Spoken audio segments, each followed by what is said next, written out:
News for India. Bharatiya Janata party के राष्ट्रीय प्रवक्ता एवं पूर्व केंद्रीय मंत्री सैयद शाहनवाज हुसैन जी हम लोगों के बीच हैं। आप सभी को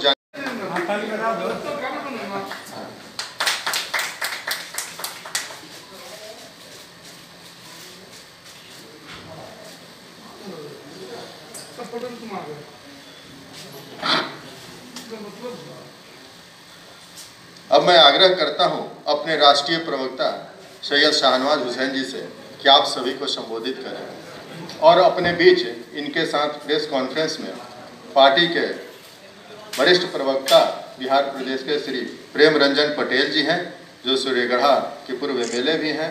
उनके बगल में विवेकानंद पासवान जी हैं, जो प्रवक्ता हैं, और मेरे दाहिने प्रदेश के प्रवक्ता अखिलेश सिंह जी हैं। अब मैं आग्रह करता हूं कि आप सभी को संबोधित करें। आदरणीय शाहनवाज हुसैन जी।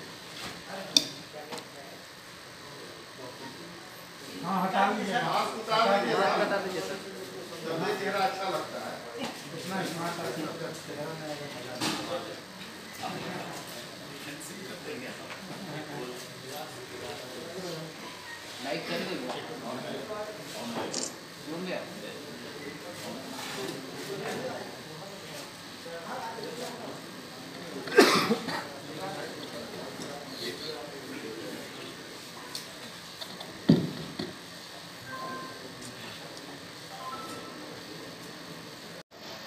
श्री शाहनवाज हुसैन जी को राष्ट्रीय प्रवक्ता के तौर पे इन्हें मनोनीत किया है, अपना प्रवक्ता इन्हें माना है। तो और ऐसे चंद दिन कबल ही मैं यहाँ पे सुबह में मॉर्निंग में बाइट देकर लखीसराय, मुंगेर, भागलपुर, नौगछिया गया था। इन चंद दिनों में मैंने सीतामढ़ी, मुजफ्फरपुर, दरभंगा का इलाके का दौरा किया है और साथ में मैंने जैसा कहा लखीसराय, सूरजगढ़ा, मुंगेर, भागलपुर, नौगछिया और फिर अररिया, पूर्णिया, किशनगंज के दौरे से कल रात ही लौटा हूँ। चुनाव का बीच में ऐलान हो गया है और स्थिति बहुत स्पष्ट है कि जो भरोसे का दूसरा नाम है एनडीए और नीतीश कुमार जी, उस पर पूरा भरोसा है। प्रधानमंत्री नरेंद्र मोदी जी का आशीर्वाद है, जनता का बहुत आत्मविश्वास है।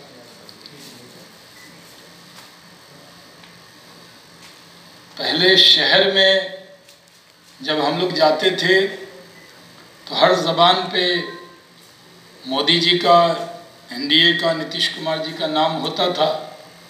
लेकिन अब गांव देहात में, क्योंकि मैं पंचायतों का भी दौरा करके आया हूँ, संकट की घड़ी में, कोरोना काल में जिस तरह बिहार सरकार ने चिंता की, जिस तरह केंद्र सरकार ने अकाउंट में पैसे भेजे, जिस तरह 5 किलो अनाज और 1 किलो दाल उनको देने का काम किया है, गरीबों का भरोसा बहुत बढ़ा है।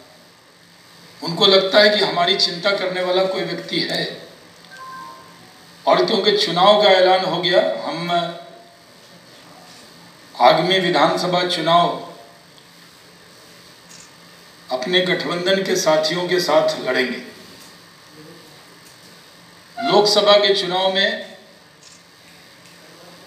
मैंने पटना में, वो पत्रकार महोदय मौजूद हैं, उनसे बातचीत करते हुए कहा था कि मैंने यहाँ कहा था कि हम 39 सीट जीतेंगे,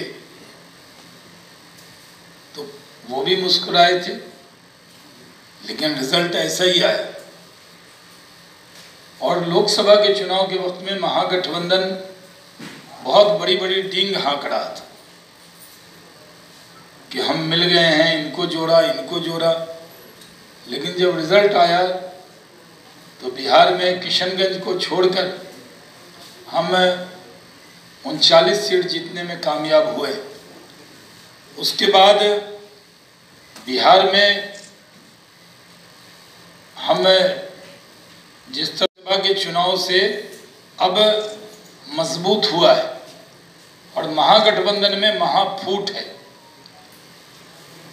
आज हालत यह है कि राष्ट्रीय जनता दल सिर्फ झूठे और खोखले वादे कर रहा है। जिन लोगों ने 15 साल में लोगों की नौकरी छीनने का काम किया, वो पहले दिन ही 10 लाख लोगों को नौकरी की बात कर रहे हैं। बड़ा प्रोजेक्ट बता रहे हैं। रजिस्ट्री ऑफिस में भी भीड़ बहुत लग सकती है। जो लोग बिना रजिस्ट्री के, जमीन रजिस्ट्री के नौकरी नहीं देते थे, वो पहली कैबिनेट में 10 लाख लोगों को नौकरी देने की बात कर रहे हैं। काम हमने किया है, काम हम ही करके दिखाएंगे। भरोसा बिहार की जनता का नीतीश कुमार जी पर है, भरोसे को आगे वही बढ़ाएंगे। एनडीए एकजुट है, एनडीए एकजुट होकर काम को और बढ़ाने का काम करेगा। हम लोगों ने जिस तरह से पिछली बार, क्योंकि जो बाइट मैंने दे दी थी उसको रिपीट नहीं करना चाहता आज, लेकिन मैं कह रहा हूं कि आंकड़ों के आधार पर अगर देखा जाए तो फर्क साफ दिखता है कि हर क्षेत्र में हमने काम करके दिखाया है। और उसी का नतीजा है कि एनडीए के 15 साल के कार्यकाल में जब हम चुनाव के मैदान में जाएंगे, ज़्यादातर चुनाव वर्चुअल है। ज़मीन पर अगर कोई पार्टी गई है तो वो एनडीए पार्टी गई है, बीजेपी, जदयू, लोजपा, और मांझी जी की पार्टी भी अब, क्योंकि वो नीतीश जी के साथ गठबंधन कर रही है, तो एनडीए में पहले से ताकत बढ़ी है। जी, अभी सुजीत जी का सवाल लेंगे तुरंत इसके बाद। जी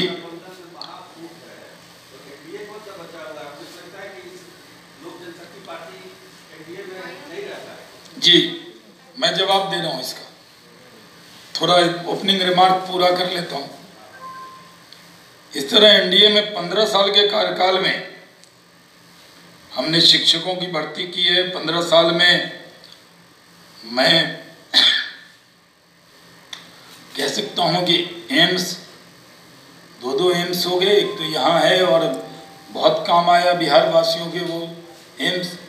अब दरभंगा में भी IITM, IIT, IIM, केंद्रीय कृषि विद्यालय, चाणक्य लॉ यूनिवर्सिटी, नालंदा विश्वविद्यालय, हर ज़िले में पॉलिटेक्निक, नर्सिंग कॉलेज।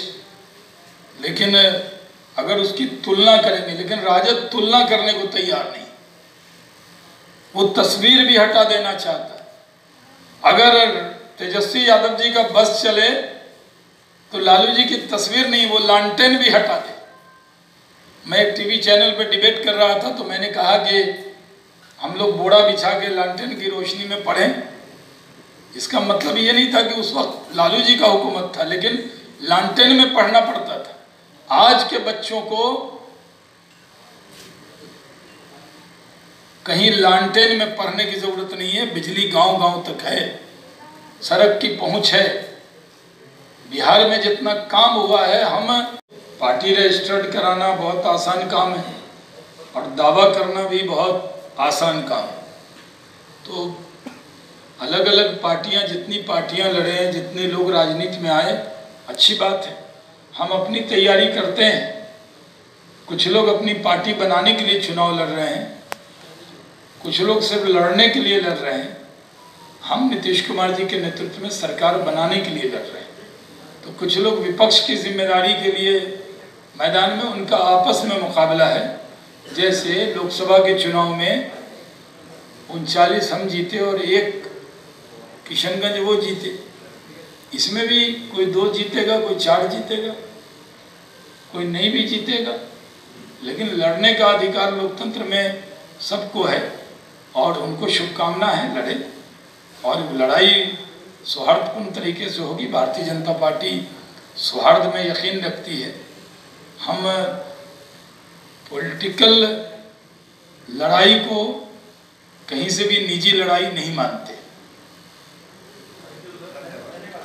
धन्यवाद जी, शुक्रिया।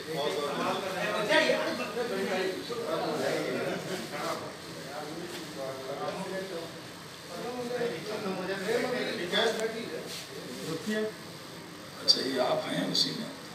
सम्मान दे पाए उपेंद्र कुशवाहा जी को, तो उनको बताना चाहिए कि आखिर उनके अपने साथी उनसे क्यों रूठ रहे हैं, क्यों टूट रहे हैं। अब वो कहाँ किससे गठबंधन करेंगे, ये तो उनके ही प्रवक्ता आपको बताएंगे। आप कह रहे हैं कि बात हो रही है लोजपा से, कई और की बातचीत भी हो गई है, लेकिन लोजपा तो इस बात को मानने के लिए तैयार ही नहीं है कि आप लोगों की तरफ से कोई प्रस्ताव आया है या आप लोगों की तरफ से आधिकारिक तौर पर कोई मीटिंग हुई है। लोजपा बार-बार ये बात कह रहा है कि कोई मीटिंग भाजपा के साथ हमारी नहीं हुई है। जल्दी सूचना देंगे, शुभ समाचार आपको। हमारे गठबंधन में कौन कहाँ लड़ेगा और कितनी सीटें लड़ेगा, इसके बारे में जब तय हो जाएगा केंद्रीय नेतृत्व से बातचीत में, तो उसकी घोषणा करेंगे। मैंने पहले ही कहा कि गठबंधन से पहले थोड़ा रसाकशी होती है कि कौन कितनी सीटों पे लड़ेगा, कौन कहाँ लड़ेगा, किसके पास उम्मीदवार है, कौन लड़ सकता है, तो ये सब चर्चा चलती। अलग दल है, अलग झंडा है, अलग नेता हैं, अलग निशान है, लेकिन सबका मकसद ये है कि हम इकट्ठे होकर लड़ें अपने विरोधियों से और बिहार में फिर से अपार बहुमत से सरकार बनाए। डॉक्टर प्रियम कुमार कृषि मंत्री हैं, उन्होंने स्पष्ट कर दिया है कि हम लोगों ने जो लोजपा को ऑफर दिया है 27+2 यानी 27 विधानसभा की सीट और 2 MLC की सीट, तब भी बात नहीं होती है। मैंने उनका बयान नहीं सुना है। ऐसा कोई ऑफर दिया गया है? ऐसा मैं अररिया किशनगंज पूर्णिया के रास्ते में था, कल 1:15 पर पहुंचा पटना, और सुबह से इस सिलसिले में मेरी बात, जो अखबार मैंने पढ़ा है उसमें जो आप बयान बता रहे हैं वो बयान नहीं था, और टीवी में देख नहीं पाया हूं, इसलिए मैं पता करके आपको अलग से बता दूंगा। सर, एक सवाल है, तेजस्वी पूछ रहे हैं कि पीएम से लेकर सीएम तक हमारे पीछे पड़े हुए हैं। कौन पड़ा उनके पीछे? लोकसभा चुनाव में प्रधानमंत्री ने 2 करोड़ रोजगार देने की बात कही थी, आज तक बीजेपी ने जारी नहीं किया लिस्ट। देखिए, तेजस्वी जी युवा नेता हैं, हम उनके पीछे क्यों पड़ेंगे? उनके लिए तो हमारा प्रदेश नेतृत्व ही सक्षम है, उनके दल से लड़ेंगे। व्यक्तिगत पीछे पड़ने वाली पार्टी तो हम लोग हैं नहीं, ये उनका आरोप निराधार है। 2 करोड़ रोजगार की बात कर रहे हैं। रोजगार बिहार के लोगों को मिले, बिहार में भी मिले, और उनके स्किल और टैलेंट के आधार पर देश में मिले, दुनिया में मिले। उसके लिए जो भी हम मदद कर सकते हैं करेंगे। आत्मनिर्भर बिहार बनाएंगे। अभी हमने इंफ्रास्ट्रक्चर को जिस तरह से मजबूत किया है, आगे भी उसको और मजबूत करेंगे। ये मिशन है। बिहार और बिहारियों के सम्मान और स्वाभिमान के लिए हम संघर्षरत रहे हैं, और आज बिहारी होना गर्व की बात है। जहाँ भी पूरा देश बिना बिहार के नहीं चल सकता। कोरोना काल में भी जब इंजीनियर्स, जब स्किल वर्कर्स आ गए, तो बड़े बड़े स्टेट के मुख्यमंत्री को भी ट्रेन और जहाज़ के ज़रिए उनको बुलाना पड़ा। अपने देश में कहीं अब धारा 370 नहीं लगी है। बिहार के लोगों का जहाँ भी उनको अवसर मिलेगा तो वो अवसर वो प्राप्त करते हैं, लेकिन ज़्यादा से ज़्यादा उद्योग बिहार में लगे, इसके लिए हमारी सरकार प्रयासरत है। और दुनिया में क्योंकि सबसे ज़्यादा स्किल वर्कर हमारे हैं, तो जिस तरह आज के चैलेंजेस हैं चाइना को लेकर, पूरी दुनिया में चाइना से बड़ी बड़ी कंपनियां हट रही हैं, और वो भारत उनके लिए एक बड़ा सुनहरा अवसर लग रहा है, तो उसमें बिहार में भी वो संभावनाएं बढ़ेंगी, ऐसा विश्वास है।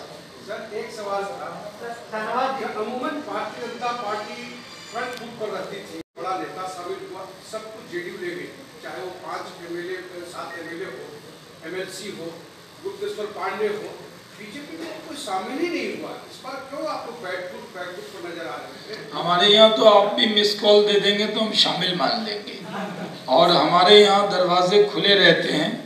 हमारे पास तो आप जानते हैं हमारी पार्टी में जो नेतृत्व है वो बहुत बड़ा नेतृत्व भारतीय जनता पार्टी के पास है, और हमारे यहाँ जब भी कोई आता है उसका हम स्वागत करते हैं, और बड़ी तादाद में लोग भारतीय जनता पार्टी ज्वाइन करते हैं और करेंगे भी। धन्यवाद जी। एक सवाल है, अभी आपने कहा कि बिहार के बिना देश नहीं चल सकता है। आपको लगता है कि बीजेपी बिना मुसलमान के चल रही है? आप जैसे कद्दावर नेता को पिछले 6-7 सालों से एकदम पूरी तरह से बैकफुट पर रखा गया है, क्यों बिना मुसलमान के आप आगे बढ़ना चाहते हैं? मुसलमान को काट के बीजेपी चलना चाहती है? देखिए, मैं बीजेपी का कार्यकर्ता हूँ। हिंदू मुसलमान के चश्मे से मेरी पार्टी मुझे नहीं देखती, और जितना सम्मान मुझे भारतीय जनता पार्टी में दिया है संगठन में, मैं आपके सवालों के लिए मुझे रखा हुआ है जवाब देने को। तो लगातार 4-5 अध्यक्ष के साथ प्रवक्ता होना और भाजपा की केंद्रीय चुनाव समिति में बिहार से अकेले प्रतिनिधि वहाँ होना, ये सम्मान तो मुझे ही दिया मेरी पार्टी ने। मेरी पार्टी ने मुझे 30 साल में भारत सरकार का मंत्री बनाया और 32 साल में भारत के इतिहास का सबसे कम उम्र का कैबिनेट मंत्री बनाया। मैं जीवन भर अपनी पार्टी की सेवा करूं तो इस कर्ज को उतार नहीं सकता, और मैं भारतीय जनता पार्टी में ये मानता हूं कि हमारी पार्टी मज़हब और ज़ात के नाम पर किसी को बढ़ावा नहीं देती, बल्कि उसके टैलेंट के आधार पर बढ़ावा देती है। तो पार्टी ने मुझे तो पूरा सम्मान दिया हुआ है। अभी भी जो पूरा कैंपेन डिजिटल होगा तो मैं, रविशंकर जी और रूडी जी को बड़ा जिम्मा ये मिला हुआ है, और आज आपको संबोधित करने का भी जिम्मा पार्टी ने दिया मुझे। लेकिन मुझे लगता है कि आप पिछले कई सालों से संगठन की ही बात कर रहे हैं, संगठन के ही प्रवक्ता बने हुए हैं, जबकि आप केंद्रीय मंत्री थे, सबसे कम उम्र के, अनुभव ज्यादा थे। आप जैसा युवा चेहरा, आप जैसा अल्पसंख्यक चेहरा, आखिर देश में क्यों नहीं आगे बढ़ता? ये सही है कि अब्दुल गफूर के बाद, आज़ादी के बाद भारतीय जनता पार्टी ने शाहनवाज हुसैन को ही माइनॉरिटी कम्युनिटी से कैबिनेट मिनिस्टर बनाया। आज़ादी के बाद 2 ही लोग बने। बीजेपी ने कितना सम्मान दिया। लालू जी की पार्टी ने तो किसी अल्पसंख्यक को केंद्र में खुद रेल मंत्री बन गए थे, कहाँ किसी को कैबिनेट मंत्री बनाया था, राज्य मंत्री बना के टहला रहे थे। तो भारतीय जनता पार्टी तो सम्मान दे ही रही, और मुझे मेरी पार्टी पे गर्व है, और मैं मानता हूँ कि इस बार भी समाज के हर वर्ग में जाएंगे। सबका साथ, सबका विकास, सबका विश्वास, इसको पूरी तरह अमल में लाएंगे। 6 बार तो पार्टी ने लोकसभा का चुनाव मुझे ही लड़ाया है।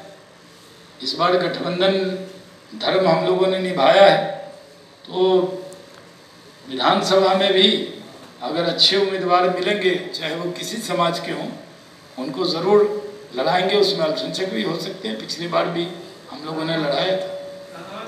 इस बार पहली बार देखा जा रहा है कि बिहार चुनाव में कई तरह के जो फ्रंट है वो तैयार हो गए। अपू यादव एक अलग। Subscribe now and press the bell icon. Never miss an update.